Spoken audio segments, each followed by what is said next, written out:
Hey, my prayer fam.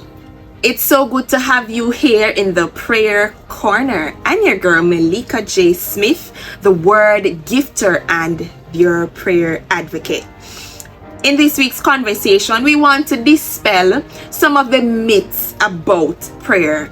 And we're going to do that by looking at the prayer pattern of Jesus. Understanding that Jesus was so outstanding and committed to a life of prayer that even his disciples beckoned to him to teach them how to pray in Luke 11:1-4.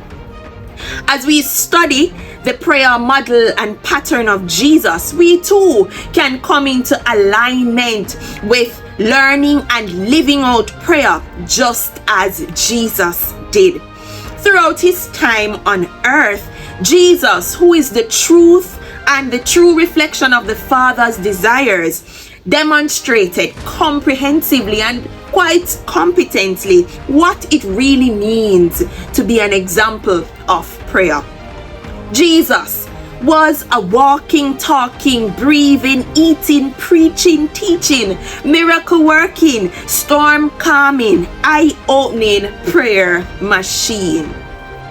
From his example, we can learn to counteract the myths that we have embraced, that we have grown to learn, that we have grown to receive in our own lives. We can come to dispel those myths about prayer and to replace them with the truths about prayer.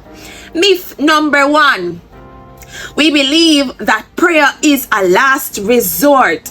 Who told you that after you have done all that you need to do, after you have expressed and engaged in every other endeavor that you think is important, that prayer should now be an add-on? Prayer should be the last aspect of what you do. Prayer is offered, prayer is engaged in after you would have done your best.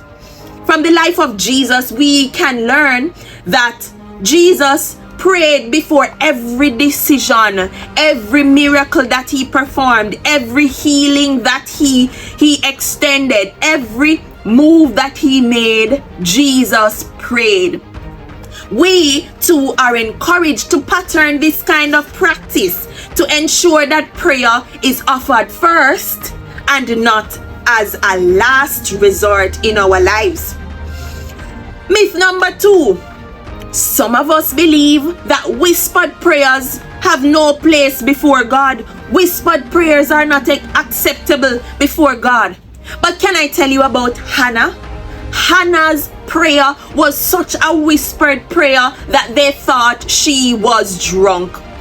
They thought, the priest thought that she was drunk. No words, no sound was coming from her mouth. But guess what?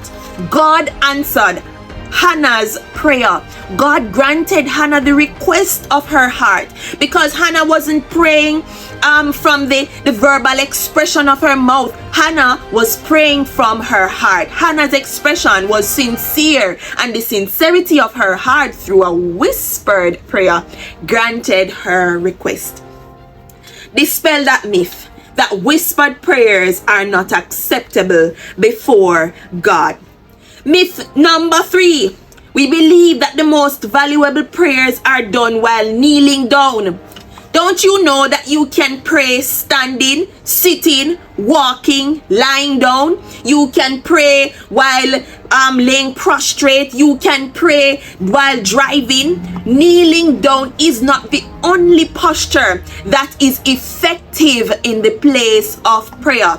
Jesus, he didn't just go into solemn places to kneel. He didn't just go into the garden to kneel, but he practiced prayer while persons were sitting. And we can see that example when he was about to feed the multitude with the 5 loaves and the 2 fishes. He told them to sit while he blessed the meal. While he was blessing the meal, he was offering a prayer unto the Father to bless and to multiply the meal so that the multitude could eat.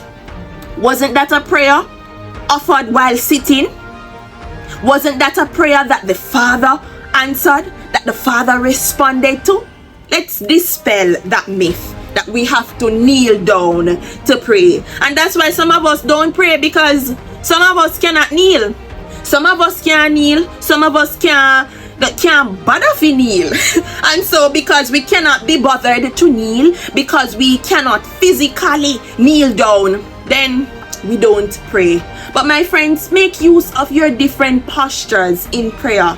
Kneel, sit, stand, lay, be prostrate, drive, walk, run, bathe.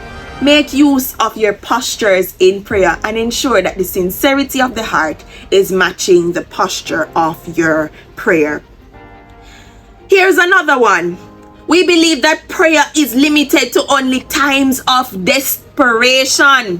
When things are good, when things are nice, when we are in a celebratory mood, we don't remember to pray. We don't remember to pray. We don't remember that God is there listening and waiting for us to call on Him, to talk to Him, to allow Him to be a part of the life that we are living.